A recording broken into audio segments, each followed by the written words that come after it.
नमस्कार भक्तों, मित्रों और साधकों, आप सभी को गुरु सत्यवान की ओर से बहुत बहुत नमस्कार। मंगल कामना करता हूं कि आप सब लोग सुखपूर्वक हों, स्वस्थ हों और आशामयी हों। विषय बड़ा ही अद्भुत है। सभी लोग और बहुत सारे शिष्य भी और जो दर्शक हैं, जो देखते हैं, मुझको सुनते हैं ध्यानपूर्वक, कई सारे उनके प्रश्न, जैसे जैसे प्रश्न आते रहते हैं वैसे वैसे जवाब देता रहता हूँ कि मंत्र क्या है।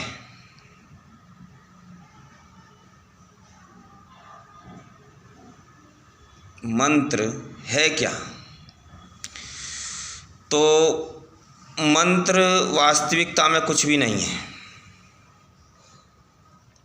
मंत्र मूलम गुरुर्वाक्यम, अर्थात मंत्र जो है, जो गुरुदेव की वाणी के द्वारा कह दिया गया, आपके लिए वही मंत्र है।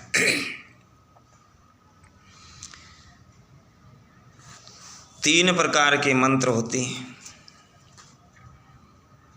सौम्य, अग्नि तत्व युक्त और जो इन दोनों से परे हो, जिसके अंदर अग्नि तत्व हो उसको अग्नि तत्वमयी मंत्र कहते हैं। जिसमें नमस्कार हो उसको सौम्य मंत्र कहते हैं। एक मंत्र इन सबसे परे होता है, फटाकार ताड़न मंत्र होता है। तो गुरुदेव प्रत्येक को, शिष्य की शक्ति को, सामर्थ्य को, उसके शरीर की प्रकृति को देख के ही, उसके अनुसार ही मंत्रों का प्रदान करते हैं, मंत्रों को प्रदान करते हैं। और किस समय पर जपना चाहिए, कैसे जपना चाहिए, कौन सी दिशा में जपना चाहिए, यह भी निर्देश करते हैं। क्योंकि अधूरा ज्ञान सदैव ही घातक होता है। देखो, किताबों में एक से एक मंत्र लिखे हुए हैं।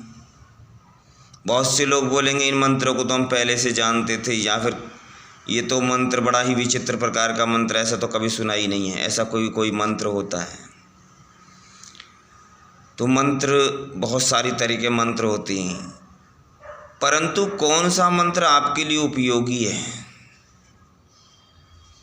इसका भी चयन किया जाता है।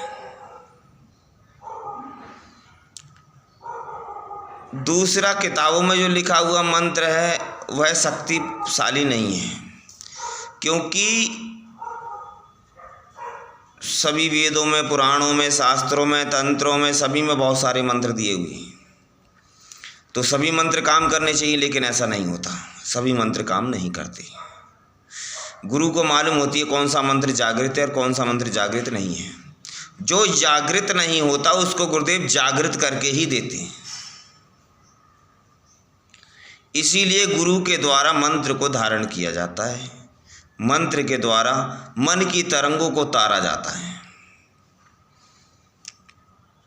ये उसी प्रकार से है जिस प्रकार से एक स्प्रिंग हो और उसको हल्का सा छेड़ दिया जाए तो वो बार बार वाइब्रेट करती है। और मन भी उसी प्रकार से, यदि एक मन के अंदर एक विचार जाता है तो वो विचार बार बार घूम घूम करके बार बार मन के अंदर आता है। तो उन विचारों को तारने के लिए जो गुरुदेव हैं वो मंत्र देते हैं, और उस मंत्र के द्वारा हम लोग अपने मन को तार लेते हैं, तरंगों को तार देते हैं, और हम परमात्मा के बिल्कुल निकट हो जाते हैं, समीप हो जाते हैं, और उसके पश्चात ही हमें दर्शन भी प्राप्त होते हैं। और ये सभी का जन्म सिद्ध अधिकार है कि सभी दर्शन प्राप्त करें, सभी उस शक्ति सिद्धियों को प्राप्त करें। ये सभी का जन्म सिद्ध अधिकार है। इसी पे किसी भी जाति विशेष का या कोई तपस्वी विशेष बनता हो कि मेरा ही अधिकार नहीं, ऐसा कुछ भी नहीं है। शिव गुरु ने सबके लिए ही इसको दिया गया है, सभी के लिए। ना तो इसमें कोई जाति विशेष है कि पुरुष जाति ही विशेष है, पुरुष ही पुरुष इसका जप करेंगे, स्त्री जाति इसका जप नहीं करेंगे, जब विलिंगे इसका जप नहीं करेंगे, नपुंसक इसका जप नहीं करेंगे। नहीं, ऐसा नहीं है। उन्होंने तीनों ही जातियों के लिए और सर्वधर्म अर्थात सभी धर्मों के लोगों के लिए, जो किसी भी धर्म से संबंध रखते हैं, किसी भी विशेष धर्म को मानते हैं। कुल तो उद्धार उनका किसी भी धर्म को माने, कैसे भी माने, पर उनको उद्धार करने के लिए ही उनको पूजा पाठ, जप तप, व्रत, तपस्या की गई है सब। परंतु शक्तिहीन मंत्रों का जाप करने से क्या होगा कि उसकी मन की तरंगे तरेंगी नहीं और वो फिर यहीं कहीं अटका रहेगा। तो कौन सा क्षण आपके लिए कीमती है, कौन सा ऐसा क्षण है, कौन सा ऐसा समय, ऐसा कौन सा मुहूर्त है जिस समय पर दीक्षा को ग्रहण करना चाहिए। दीक्षा को ग्रहण करने का वही उचित समय है जिस समय पर आपके हृदय को गुरुदेव की वाणी गदगद कर दी। जब आपका हृदय अंदर से आवाज़ करने लगे कि हाँ, मुझे दीक्षा ग्रहण करनी है और आगे की ओर बढ़ना है। बहुत समय हो गया जल को ठहरे हुए, अब जल को आगे की ओर बढ़ने का समय आ चुका है। जल अर्थात हमारी गति, जो हमारी गति है इस जन्म से लेकर के, इस जीवन से लेकर के मोक्ष तक प्राप्त करना, उस मोक्ष के पद को, परम पद को प्राप्त करना, केवल मोक्षम। तो उस परम पद को प्राप्त करने के लिए उस दीक्षा के समय का महत्व है।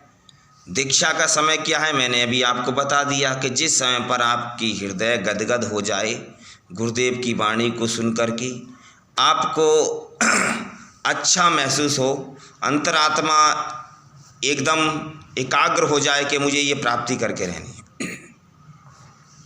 तो वही समय आपके लिए सर्वोत्तम सर्वश्रेष्ठ समय है।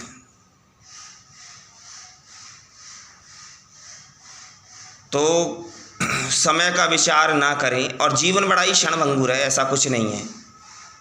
तो जो भी समय मिलता है उस समय पर अपना तपस्या करें, दीक्षा ग्रहण करके आगे के बढ़ने का रास्ता आरंभ कर दें।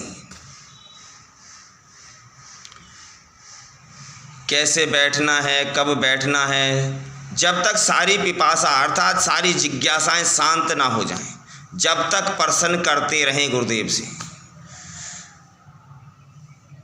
इस पृथ्वी पर कोई एक ही गुरु नहीं है, अन्य भिन्न भिन्न प्रकार के, भिन्न भिन्न शिक्षाओं को, भिन्न भिन्न विद्याओं से संपन्न गुरु बैठे हुए हैं।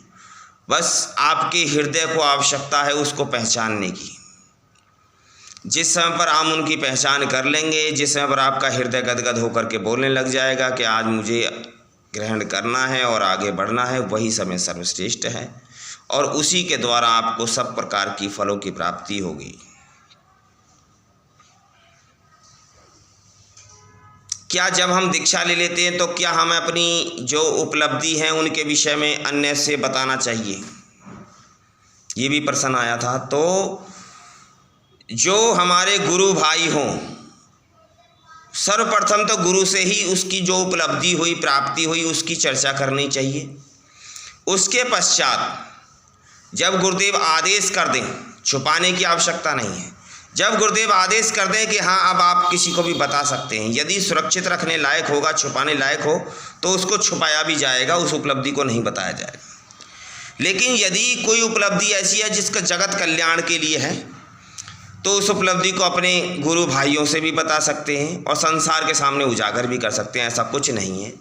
और पर्दे में रखने के लिए कुछ भी भोलेनाथ ने नहीं कहा, सब कुछ उजागर ही है, सब कुछ सामने खुला हुआ ही दिया हुआ है। बस हमारी मन के विचार हैं जो उस चीज़ को समझें ना समझें।